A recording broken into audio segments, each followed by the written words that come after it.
Queridos irmãos, queridas irmãs, diletos amigos que nos ouvem nesse momento através da Rádio Ismael, ao redor de todo o mundo, boa noite.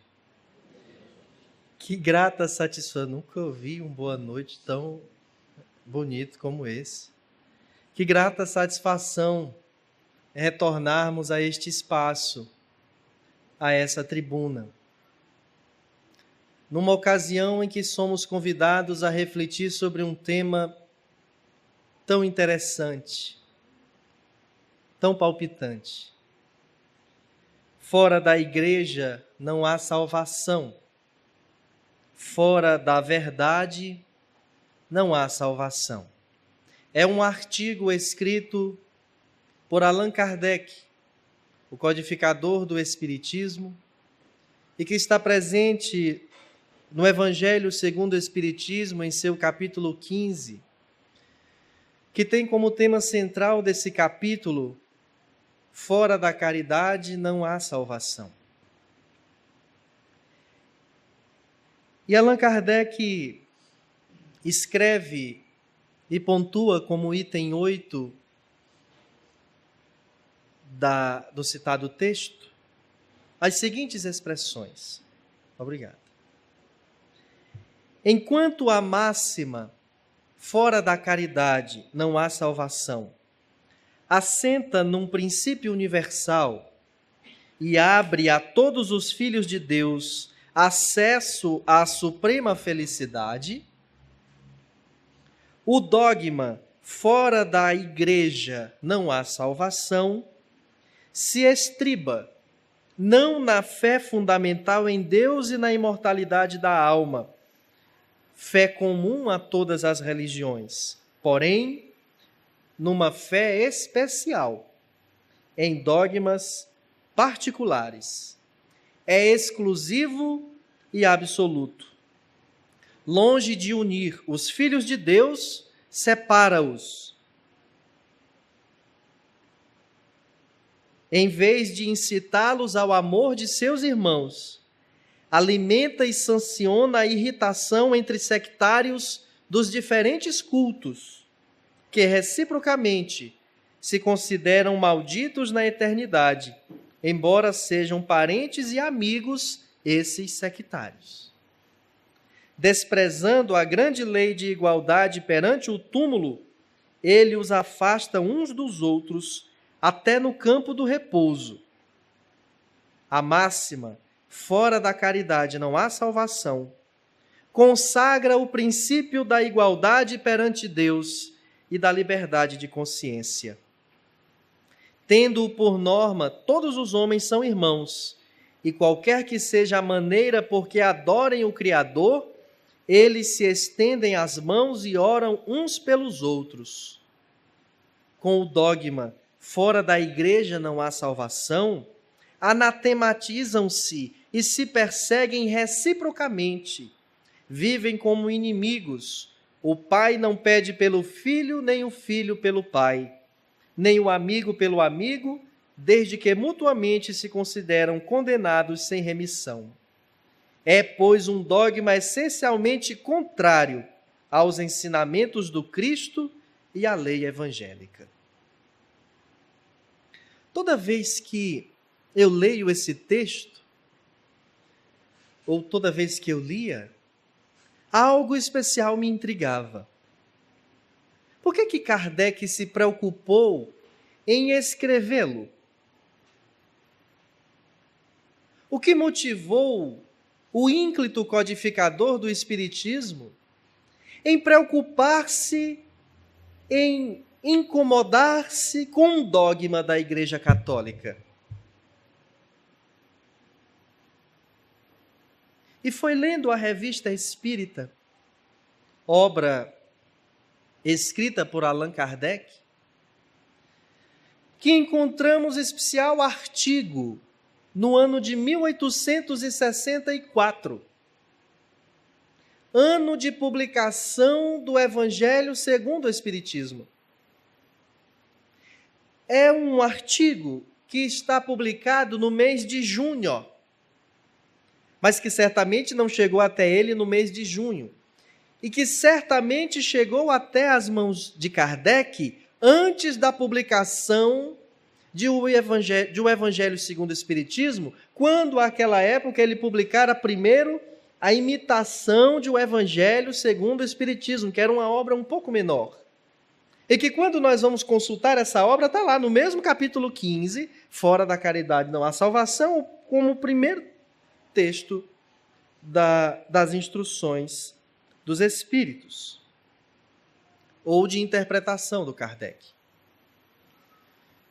E aí eu encontrei a razão de Kardec ter se incomodado com o dogma da Igreja Católica, de que fora da Igreja não há salvação, que era um dogma da época. Se ainda o é hoje, é menos difundido desta forma. E aí nós encontramos o seguinte relato. Do departamento de Halter Marne, remetem-nos a pastoral do senhor bispo de Langres, onde se nota a seguinte passagem. Um texto que o bispo de Langres escreveu e mandou publicar. E veja o que disse o bispo. E eis que os homens que se dizem amigos da humanidade, da liberdade e do progresso, prestemos bem atenção para compreendermos qual é o raciocínio de Kardec.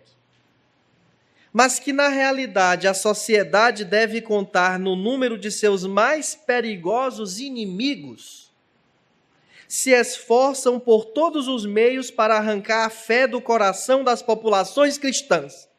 Inicia o bispo o seu discurso. Porque, caríssimos irmãos, continua o bispo, é nosso dever vos advertir, nós que somos encarregados de velar pela guarda de vossas almas, a fim de que os nossos avisos vos tornem prudentes e precavidos. Talvez jamais se tenha visto uma conspiração, prestem atenção nas palavras, disse o bispo, jamais se tenha visto uma conspiração mais odiosa, mais vasta, mais perigosa e mais hábil, isto é, organizada de modo mais infernal contra a fé católica, que a que hoje existe. Isso em 1864.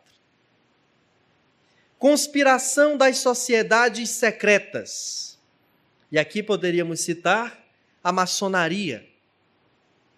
Que no Brasil, por exemplo, para que se tivesse uma educação laica, os maçons fizeram com que suas esposas abrissem suas casas para receber as crianças e dar-lhes instruções das primeiras letras e números, noções de ciências, sem as noções de outro idioma e da catequese católica, que era o currículo jesuítico dominante da época.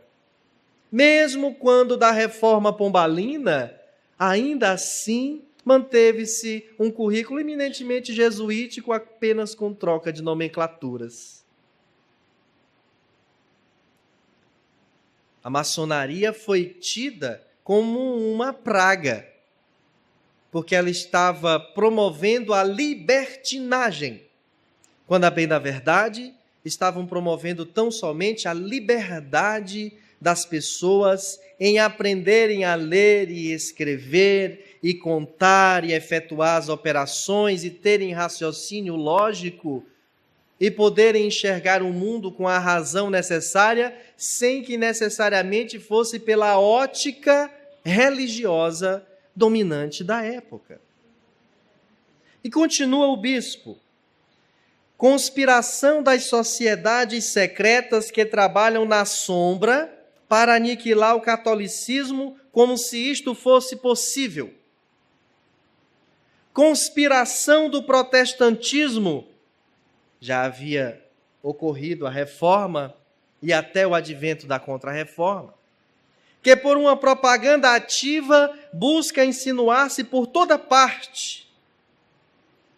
Conspiração dos filósofos racionalistas e anticristãos, que rejeitam sem razão e contra toda razão o sobrenatural e a religião revelada, e que se esforçam por fazer prevalecer no mundo letrado sua falsa e funesta doutrina. Veja a igreja se manifestando publicamente contra a ciência, dizendo que o magnetismo existia e era uma propriedade nata do ser, que algumas coisas não eram miraculosas, eram fruto da vontade daquele que impunha as mãos, junto com a daquele que queria receber.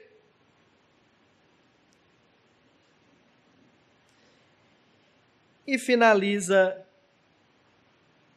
continua o bispo, conspiração, que era onde ele verdadeiramente queria chegar, das sociedades espíritas, que pela prática supersticiosa da evocação dos espíritos entregam-se e incitam os outros a se consagrarem à pérfida maldade do espírito de mentira e de erro. Conspiração de uma literatura ímpia ou corruptora.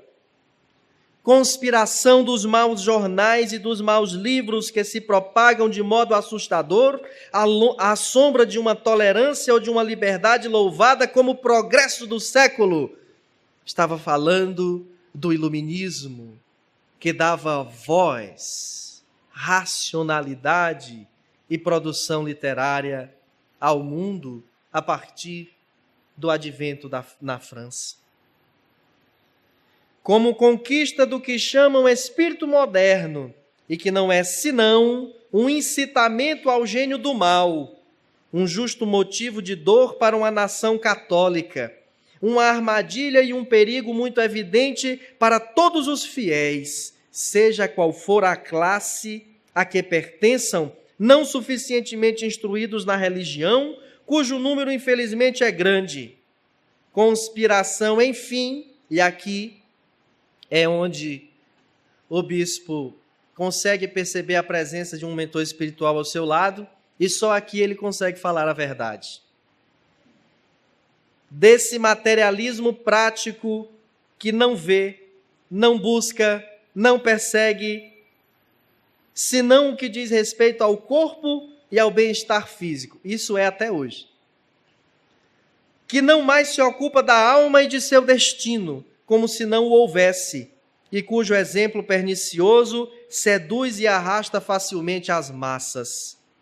Tais são, em resumo, caríssimos irmãos, os perigos que hoje corre a fé. Finaliza o bispo de Langres. E alguém pegou e mandou para o Kardec. Só que o Kardec já tinha recebido outras cartas vindas da própria igreja.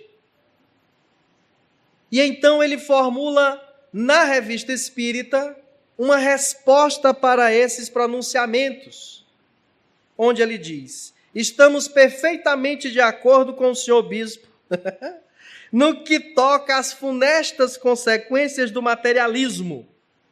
E agora, senhores e senhoras, Allan Kardec dá uma aula de cristianismo ao bispo. Dá uma aula de teologia católica ao bispo. Dá uma aula de caridade ao bispo. Mas é surpreendente vê-lo confundir na mesma reprovação o materialismo que nega a alma, o futuro, Deus e a providência, com o espiritismo que vem combatê-lo. E dele triunfa pelas provas materiais que dá da existência da alma, precisamente com o auxílio dessas mesmas evocações pretensamente supersticiosas. E o Kardec faz uma pergunta que eu não queria ser o bispo de jeito nenhum quando leu essa pergunta. Mas sob hipótese alguma. Porque quando se é muito apegado a uma ideologia, e a gente recebe uma pergunta provocativa, bem fundamentada, dá uma dor de cabeça. E o Kardec perguntou: será porque leva vantagem onde a igreja é impotente? Ixi! O bispo se arrepiou. Ele deve ter caçado um pau perto dele. Cadê esse doido que eu vou dar uma paulada na cabeça dele? Porque naquela época podia bater em nome de Jesus, dentro da igreja. Para retirar o Satanás, seja quem fosse. Partilharia o senhor bispo? Ele não se deu satisfeito com essa pergunta. Ele fez outra. Partilharia o senhor bispo da opinião de certo eclesiástico que dizia do púlpito: prefiro vos saber fora da igreja. Isso aqui o padre disse no púlpito, de público. Prefiro vos saber fora da igreja, a nela vos ver entrar pelo Espiritismo. Igual minha avó dizia para mim, quando eu dizia a ela que eu ia ser prefeito. Ela dizia: eu prefiro lhe ver morto. Eu digo, engraçado, ela não prefere dizer eu prefiro morrer do que lhe ver. Né? Ela preferia que eu morresse. Prefiro lhe ver morto do que prefeito. E valha, que coisa. E deste outro que dizia: prefiro um ateu que em nada crê a um espírita que crê em Deus e na alma. Oxente. Por quê? Eis a pergunta filosófica com a qual tenho me deparado nos últimos 2 anos. Por quê?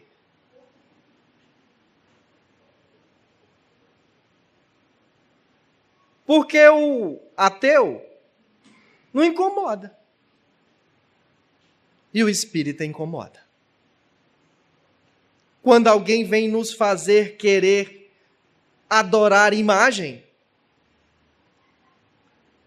fazer promessa e pagá-la, o outro faz para eu pagar. 5 anos vestindo azul.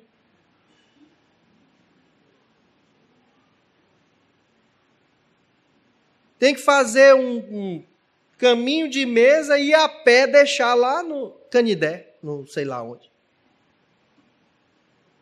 As promessas tem umas que são bem pesadas. Como os que vão lá para outro extremo que prometem a alma do outro.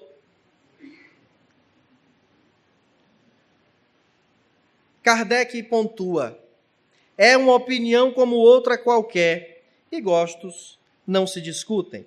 Seja qual for a do senhor bispo sobre esse ponto, estimaríamos muito que ele respondesse às 2 questões seguintes. Olha, as 2 perguntas não era para ele responder, era para ele pensar. Essas 2 próximas, o Kardec queria uma resposta. Se ele tivesse sobrevivido ao AVC ou ao aneurisma depois de ler o que o Kardec escreveu. Como é que a igreja, auxiliada pelos poderosos meios de ensino de que dispõe para fazer brilhar a verdade aos olhos de todos, não tem sido capaz de deter o materialismo, ao passo que o espiritismo, nascido ontem, diariamente converte incrédulos endurecidos? O meio pelo qual se atinge um objetivo é mais mau do que aquele com cujo auxílio não se o alcança?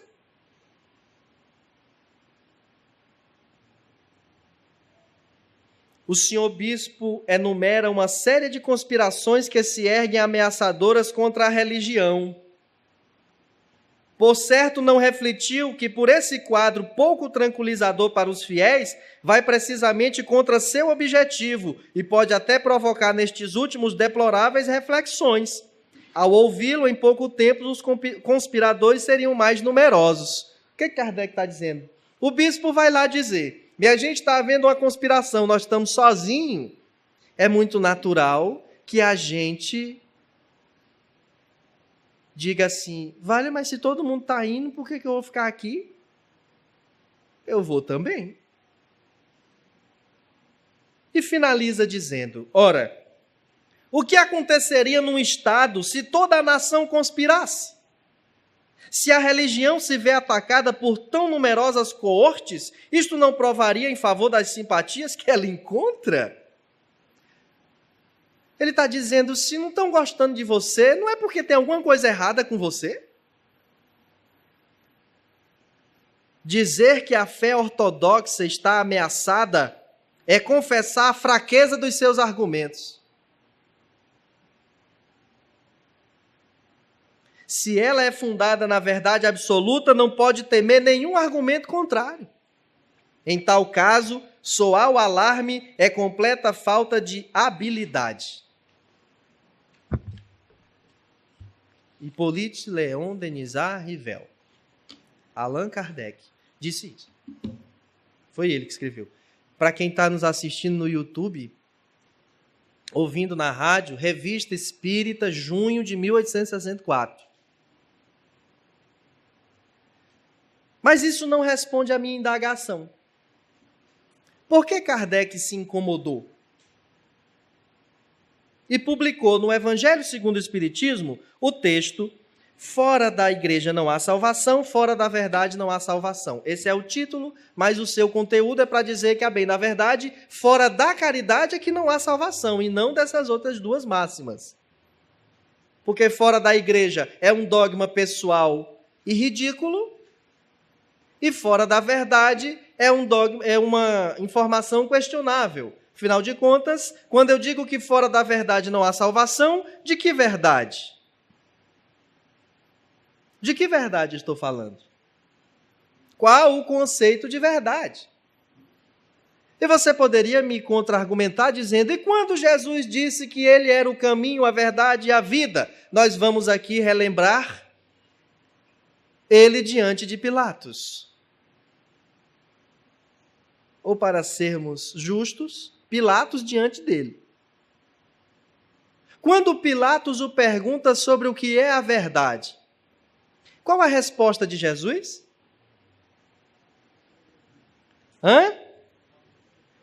O silêncio. Por quê? A máxima filosófica. Por quê? Muito simples. Ele não precisou verbalizar. Ontem um espírito me disse isso ao meu lado, num estudo do Evangelho, que eu fiquei todo arrepiado de felicidade. A gente estava pensando sobre isso e o espírito disse assim para mim: Jesus não precisou verbalizar. Ele apenas olhou nos olhos de Pilatos como quem dizia: eis a verdade. Não precisou falar. Não precisou dizer nada. Ele já tinha dito que ele era o caminho, a verdade e a vida. Fora dele, ninguém chega ao Pai. E você pode me perguntar: e nas religiões que não creem em Jesus e que não seguem Jesus, que não são cristãs? É o que Allan Kardec quer dizer. Se a expressão, o conteúdo, a forma de caridade é preconizada por diferentes homens, em diferentes tempos, e aqueles o seguem, não importa quem disse, não importa quem falou, porque para muitos de nós há preceitos morais revelados por Jesus, mas ensinados a nós pelos nossos pais, sem citá-lo. E passamos a ser homens e mulheres valorosos, respeitosos, éticos e de bom senso, porque a educação familiar nos legou aquilo. Então não importa se foi nossos pais quem transmitiu, ou se foi Jesus quem disse, ou Buda, ou Krishna, ou Dalai Lama. O que importa é se o conteúdo está sendo vivenciado. Como eu estou submetido há uma lei de reencarnação que me garante múltiplas oportunidades encarnatórias em diferentes ambientes e regiões, convivências, culturas, certamente em algum momento eu me depararei com os conceitos de Jesus. Quando Jesus veio lançar o cristianismo, está lá em Notícias Históricas, dentro da introdução do Evangelho segundo o Espiritismo, já tínhamos uma seita de 150 anos antes dele, que eram os essênios ou esseus, que tinham uma conduta muito próxima da do cristianismo. Inclusive, de não fazer frente aos embates dos partidos fariseu, saduceu.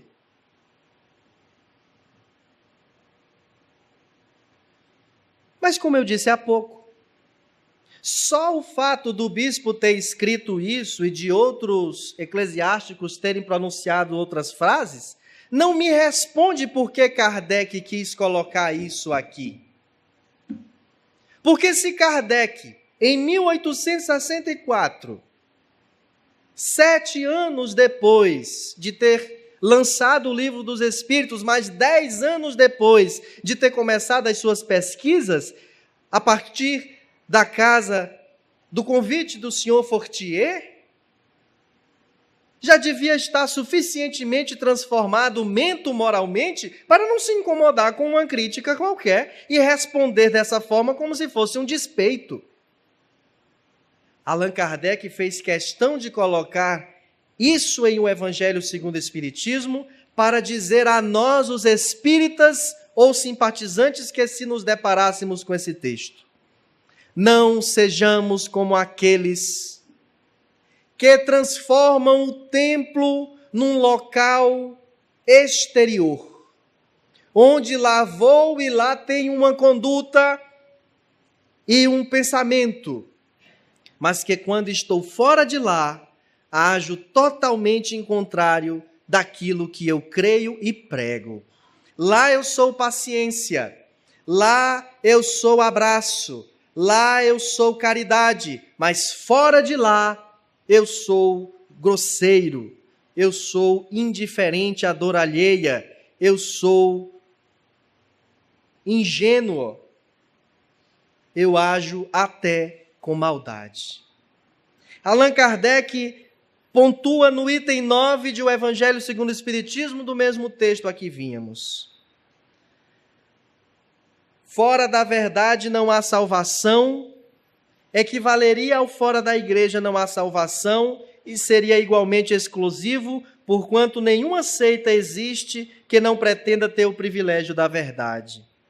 Que homem se pode vangloriar de a possuir integral, quando o âmbito dos conhecimentos incessantemente se alarga e todos os dias se retificam as ideias? A verdade absoluta é patrimônio unicamente de espíritos de categoria mais elevada, e a humanidade terrena não poderia pretender possuí-la, porque não lhe é dado saber tudo. Ela somente pode aspirar a uma verdade relativa e proporcionada ao seu adiantamento. Quando pessoas nos disserem, eu não consigo ver lógica nos dogmas do Espiritismo, nos postulados do Espiritismo, se você achar conveniente, pergunte à pessoa se ela já estudou o Espiritismo ou se ela apenas ouviu pessoas falarem sobre o Espiritismo. Porque se ela só tiver ouvido falar, ela só deve ter absorvido uma terça parte do que a pessoa quis dizer, porque ela julgou ali quem estava falando a partir da forma como age.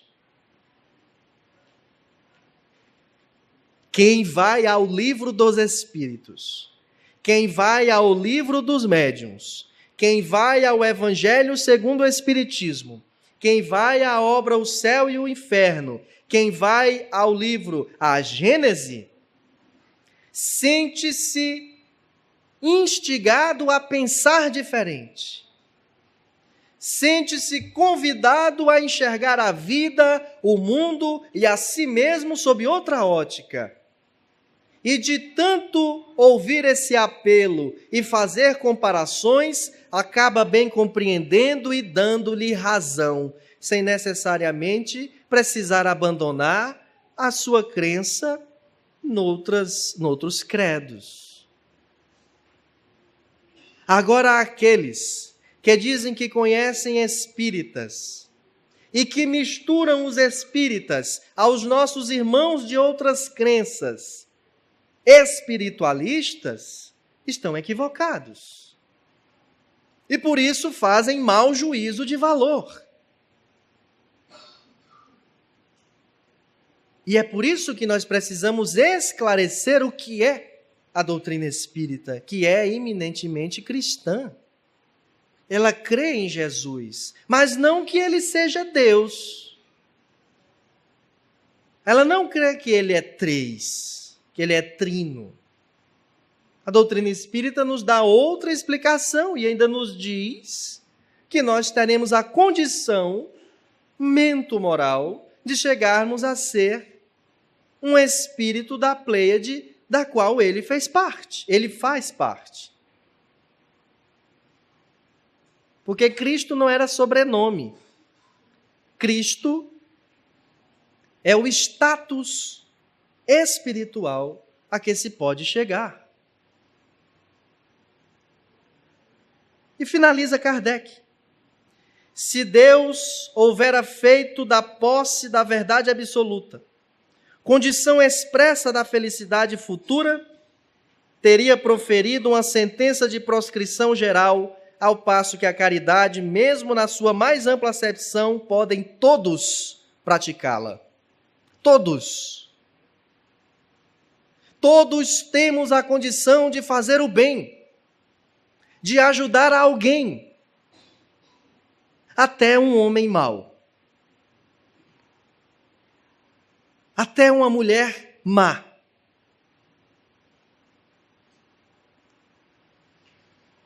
O Espiritismo, de acordo com o Evangelho, admitindo a salvação para todos, independente de qualquer crença, contanto que a lei de Deus seja observada, não diz, fora do Espiritismo não há salvação. E como não pretende ensinar ainda toda a verdade, também não diz, fora da verdade não há salvação, pois que esta máxima separaria em lugar de unir e perpetuaria os antagonismos. O Espiritismo defende antes sim, fora da caridade não há salvação. E a caridade é a benevolência para com todos, e não somente para com aqueles a quem eu acho que no futuro pode me retribuir o bem que hoje eu fiz. A indulgência para com as imperfeições alheias, onde para que eu consiga ajudar a construir um ambiente de paz, onde quer que eu me encontre, eu passo a tolerar o outro com o seu jeito de ser. Mas sempre que cabendo, chamando-o, advertindo-o, para que se melhore, para que se transforme, para que pense melhor no que diz e no que faz. Para que perceba se a sua vida não está tão materialista a ponto de só pensar no dia de hoje, esquecendo-se do futuro, a ponto de estar sendo injusto para com o que a vida tem lhe proporcionado. Porquanto, se todos temos problemas a passar e estamos enfrentando, sempre há aqueles que têm dores maiores que a nossa. Qual a sua dor? Meu filho está doente, a dela, o filho está preso. Qual a sua dor? O meu filho morreu. O convite à prática da caridade é uma forma que Jesus encontrou, através de Paulo de Tarso, de nos dizer que se não temos condições de amar, na mais pura acepção do termo, o próximo e inclusive os nossos inimigos, se nós conseguirmos fazer a caridade, se nós conseguirmos ajudar, se nós conseguirmos tolerar, se nós conseguirmos perdoar, nós estaremos caminhando na direção dos que conseguem amar. Porque estaremos saindo da condição instintiva em que até os animais também o são, Já estamos nos livrando da condição sensitiva e chegando à condição sentimental. Chegando à condição de amar, independente de quem seja, onde seja e em que momento seja. Allan Kardec nos convida com esse texto a sermos pessoas melhores a cada dia e termos a certeza de que existe um Deus soberanamente justo e bom. Inteligência suprema, portanto, nenhuma inteligência é maior que a dele e todas as inteligências advêm daquilo que ele permite ser alcançado. E causa primária de todas as coisas. Se queremos ser bons e viver em paz, se queremos ser bons espíritas, preciso é que nós creiamos e não só apenas pronunciemos que cremos na imortalidade da alma, deixando de temer a morte e passando a louvar a vida, não mais apressando-a ou renegando-a com os atos comuns, automatistas, ruins e pérfidos, que muitas das vezes nós nos submetemos por não pensar e querermos no dia de hoje atingirmos todos os gozos que tivermos direito, que é o que o materialismo sutilmente nos faz dizendo: você merece, você precisa, você pode, você tem esse direito. Olhe para a história da humanidade.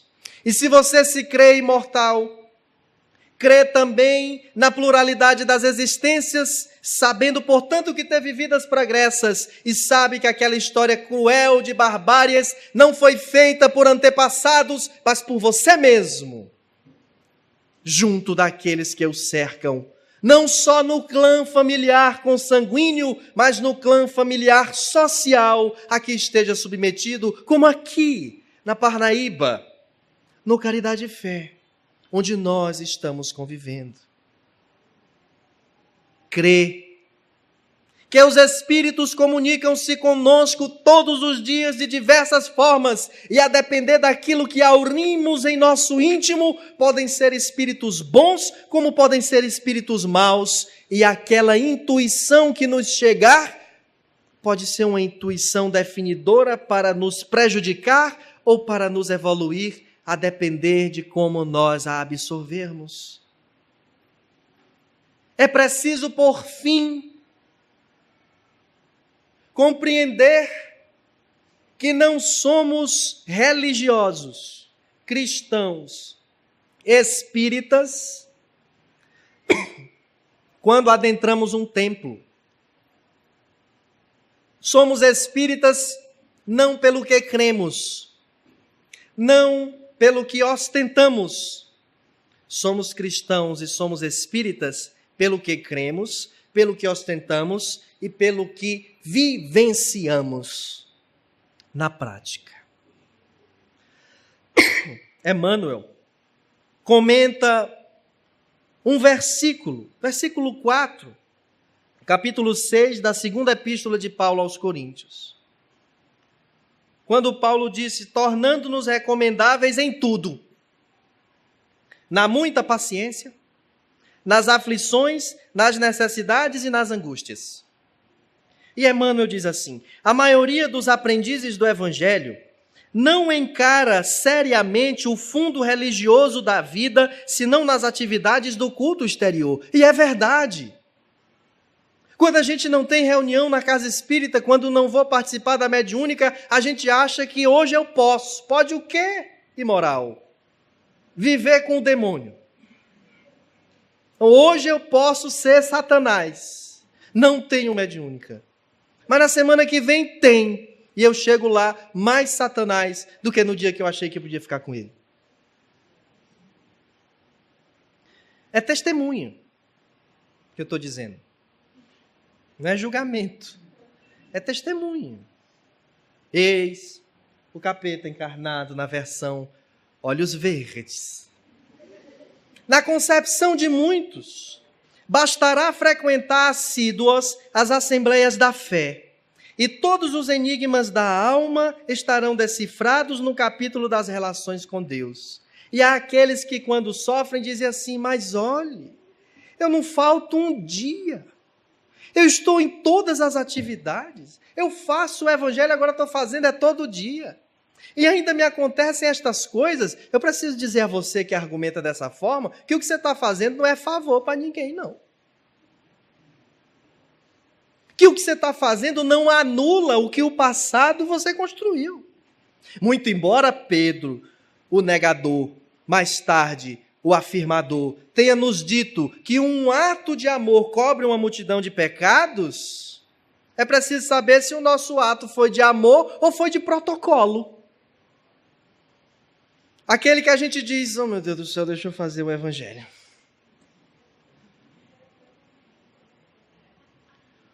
Oh, minha Nossa Senhora, agora que eu me deitei, já está na hora de fazer o evangelho. Como que você diz uma desgraça dessa?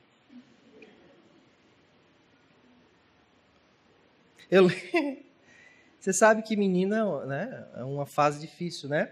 Quando a vovó dizia assim, carinhosamente: senta para rezar. E a gente fazia assim. Ela disse: a próxima vez que você fizer isso, que você vai ficar sem respirar. E eu disse: por que Deus vai me dar esse castigo? Não sei quem vai ser, mas vai ficar sem respirar. Porque a Deus a gente respeita. Junte as mãos. E é óbvio que a gente, para rezar, não precisa juntar as mãos. Quem não tiver mão não vai rezar? Junte as mãos. Mas ela estava adestrando. Junte as mãos. Fazia assim. Junta de qualquer jeito, vai atrofiar a mão. E sabe que ela tinha razão? Não é porque Deus ia me castigar. O que tinha razão não era o exemplo, o que tinha razão era o fundo moral. É que se a gente não usa o que nós temos para as grandes coisas da vida, nós vamos usar para quê? Diz um adágio popular de que quem não vive para servir, não serve para viver. E você pode contra-argumentar, mas tem um bocado de gente vivendo não, existindo. Presente. Vivendo não. Antes sim desperdiçando todas as oportunidades. E para que nós não sejamos estes que dispensam, que desprezam todas as oportunidades, relembremos sempre essa afirmação de Emmanuel. Certo, ninguém precisará viver exclusivamente de mãos postas ou de olhar fixo no firmamento. Todavia, não nos esqueçamos de que a gentileza, a boa vontade, a cooperação e a polidez são aspectos divinos da oração viva no apostolado do Cristo. Nós precisamos do templo para receber instrução. Nós precisamos do templo para recebermos a asepsia. Nós precisamos do templo para fazer o estágio, a oficina. Mas nós precisamos vestir a túnica nupcial e nos apresentarmos em sociedade tal qual como nós cremos. Seres que fazem o bem, que são indulgentes, que perdoam. Em suma, seres que amam. Não, eu não tenho essa condição. Tem.